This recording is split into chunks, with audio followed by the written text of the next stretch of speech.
چاند سامنے آیا تو سورج کا تمام جاہو جلال ماند پڑ گیا۔ پاکستان میں 3.5 گھنٹے طویل اور مکمل سورج گرہن۔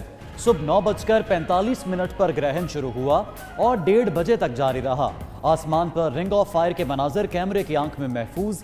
سال کے طویل ترین دن پر لاہور میں بادلوں کے باعث گرہن لگنے کا منظر سحر انگیز بنا رہا۔ رواں سال 4 چاند گرہن اور 2 سورج گرہن ہوں گے۔ فواد چوہدری کی 92 نیوز سے گفتگو۔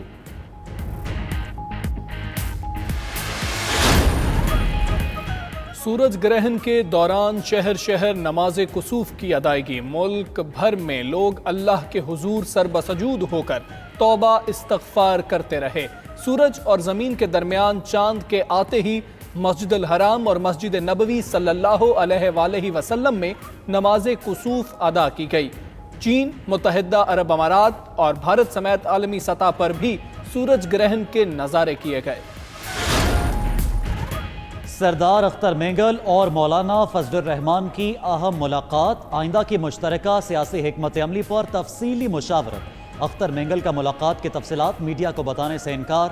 دوسری طرف چیئرمین سینٹ کی قیادت میں بلوچستان کے سینیٹرز اور دیگر رہنماؤں کے وفد کی گورنر پنجاب سے ملاقات۔ چوہدری سرور نے کہا، پنجاب ہر مشکل میں اپنے بلوچ بھائیوں کے ساتھ کھڑا ہے۔ پورے ملک میں اتحادیوں کو ساتھ لے کر چلیں گے۔ کووڈ-19 کا مطلب ہے کہ اس کے 19 پوائنٹ سے جو کسی بھی ملک پہ کسی بھی طریقے سے اپلائی ہو سکتا ہے۔ وزیر مملکت زرتاج گل نے کووڈ-19 کی انوکھی تعریف بیان کر دی۔ کہتی ہیں کووڈ-19 کا مطلب ہے اس کے 19 پوائنٹس ہیں جو کسی بھی ملک میں کسی بھی طرح اپلائی ہو سکتے ہیں۔ پروگرام کا کلپ وائرل ہوا تو صارفین نے زرتاج گل کے ساتھ طنز و مزاح شروع کر دیا۔ تنقید کے بعد زرتاج گل نے وضاحتی ٹویٹ میں غلطی تسلیم کر لی اور لکھا، روزانہ ٹی وی پر پرچی کے بغیر گھنٹوں بات کرتی ہوں۔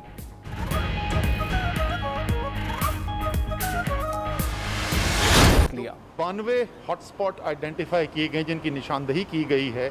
ان کے اندر پاکستان میں اس وقت کرونا کے مرض کے شکار جو مریض ہیں اس میں سے 40% پورے ملک کے ان ہاٹ سپاٹس کے اندر زندگی گزارتے ہیں، کام کرتے ہیں۔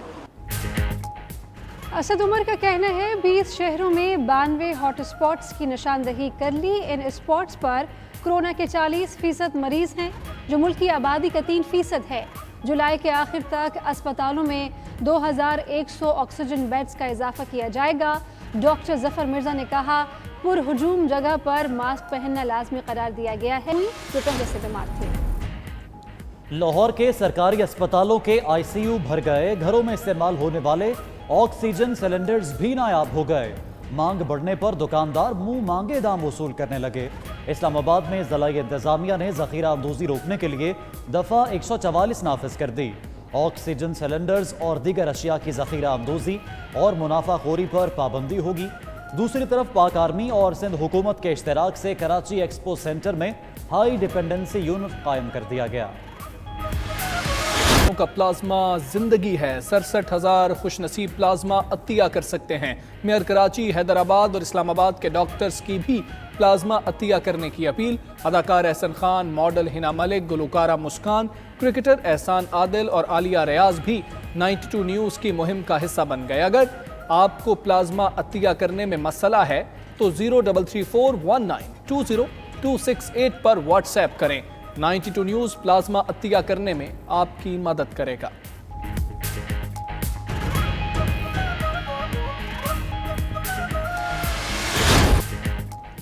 وزیر اعلیٰ پنجاب کی مانسون سے قبل انتظامات کی ہدایات۔ عثمان بزدار نے محکمہ آبپاشی سے جامع پلان طلب کر لیا ہے۔ عام آدمی کی معاشی مشکلات کا ازالہ پنجاب حکومت کی پہلی ترجیح ہے۔ اپوزیشن نے اپنے دور میں عوام کو ریلیف کے بجائے تکلیف دی۔ ماضی میں نعروں سے بہلایا گیا، لیکن اب عوام نعرے نہیں، عملی اقدامات چاہتے ہیں۔ سبی کا پارا 47 ڈگری تک جا پہنچا۔ دادو، نوکنڈی اور نورپور تھل میں 45 degree centigrade record. Lahore میں سارا دن بادل چھائے رہے۔ شام کے وقت بوندا باندی سے موسم خوشگوار۔ پہلی خاتون وزیر اعظم اور دختر مشرق بے نظیر بھٹو شہید کا 67واں یوم پیدائش۔ 2 مرتبہ ملک کی وزیر اعظم رہیں۔ 21 جون 1953 کو کراچی میں پیدا ہونے پر پھول چڑھائے۔ ویڈیو پیغام میں کہا، وہ بے نظیر تھیں اور بے نظیر رہیں گی، ان کا کوئی ثانی نہیں۔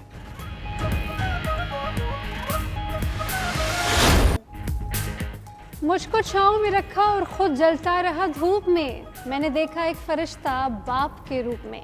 پاکستان سمیت دنیا بھر میں والد سے محبت کا عالمی دن، بچے باپ کی قربانیوں کو خراج تحسین پیش کرنے اور محبت کا اظہار کرنے میں مصروف۔ کرکٹر بابر اعظم، بابر علی اور فیروز خان کا اپنے اپنے انداز میں محبت کا اظہار۔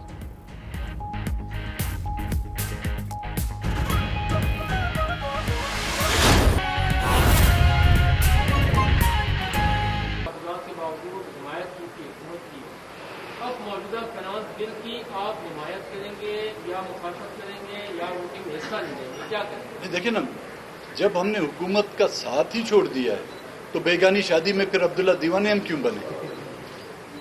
اور مولانا صاحب یہ بتائیے گا کہ ابھی جیسے آپ نے اعلان میں بھی یہ کہا کہ بلوچستان کی صورتحال کا جائزہ لیا گیا، تو کیا بلوچستان کی صوبائی جو حکومت ہے اس کے حوالے سے بھی کوئی میکینزم بنایا گیا ہے کہ موجودہ صورتحال میں کیا صوبے میں کوئی تبدیلی آ سکتی ہے؟ اس معاملے پہ کیا آپ کی کسی جماعتوں نے غور کیا یا نہیں؟ ہم تو پی ٹی آئی اور باپ پارٹی جو ہے اس کو جڑواں بہنیں سمجھتے ہیں، تو ان کے ساتھ تو پھر کوئی ظاہر جی کے نہیں ہو سکتا نا۔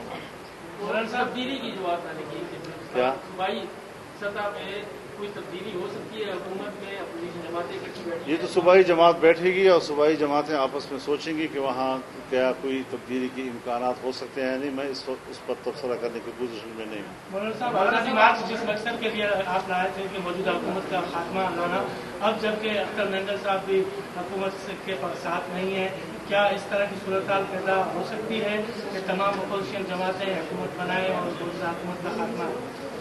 دیکھیے، فی الحال تو بنیادی بات یہ ہے کہ ہماری تحریک کے دوران ہی کرونا کا مسئلہ آیا، اور آپ نے دیکھا کہ جو ہی ملک میں کرونا وبا ڈکلیئر کر دیا گیا ریاستی سطح پہ، تو ہم نے کہا جی کہ ہمارے جھگڑے سیاسی تھے اور تصادم سیاسی تھا، یہ مسئلہ انسانی ہے اور یہ طبی مسئلہ ہے، اس پہ ہمارا رضاکار، ہمارا کارکن ہر سطح پر انتظامیہ کے ساتھ تعاون کرنے کے لیے تیار رہے گا۔ تمام چیزوں سے ہم سیاسی سرگرمیاں معطل کر دیں، مدارس ہم نے بند کر دیے، امتحانات ہم نے روک دیے، مساجد کے حوالے سے مشترکہ حکمت عملی اور سی او پیز طے ہو گئی اور ہم اس پر مکمل اب تک بھی پابندی کر رہے ہیں۔ تو یہ چیزیں ہوتی ہیں جس کی وجہ سے ملک کے سیاسی نظام میں تعطل آیا، لیکن اس تعطل کی آڑ میں جب حکومتی سطح پر غیر جمہوری فیصلے ہونے لگے اور اس سے انہوں نے ناجائز فائدہ اٹھایا، تو ہمیں بھی مجبوراً پھر محدود پیمانے پر سرگرمیاں شروع کرنے کا مجبوری ہوئی، اور ہم نے تمام اپوزیشن جماعتیں حکومت بنائیں اور موجودہ حکومت کا خاتمہ۔ دیکھیے، فی الحال تو بنیادی بات یہ ہے کہ ہماری تحریک کے دوران ہی کرونا کا مسئلہ آیا، اور آپ نے دیکھا کہ جو ہی ملک میں کرونا وبا ڈکلیئر کر دیا گیا ریاستی سطح پہ، تو ہم نے کہا جی کہ ہمارے جھگڑے سیاسی تھے اور تصادم سیاسی تھا، یہ مسئلہ انسانی ہے اور یہ طبی مسئلہ ہے، اس پہ ہمارا رضاکار، ہمارا کارکن ہر سطح پر انتظامیہ کے ساتھ تعاون کرنے کے لیے تیار رہے گا۔ تمام چیزوں سے ہم سیاسی سرگرمیاں معطل کر دیں، مدارس ہم نے بند کر دیے، امتحانات ہم نے روک دیے، مساجد کے حوالے سے مشترکہ حکمت عملی اور سی او پیز طے ہو گئی اور ہم اس پر مکمل اب تک بھی پابندی کر رہے ہیں۔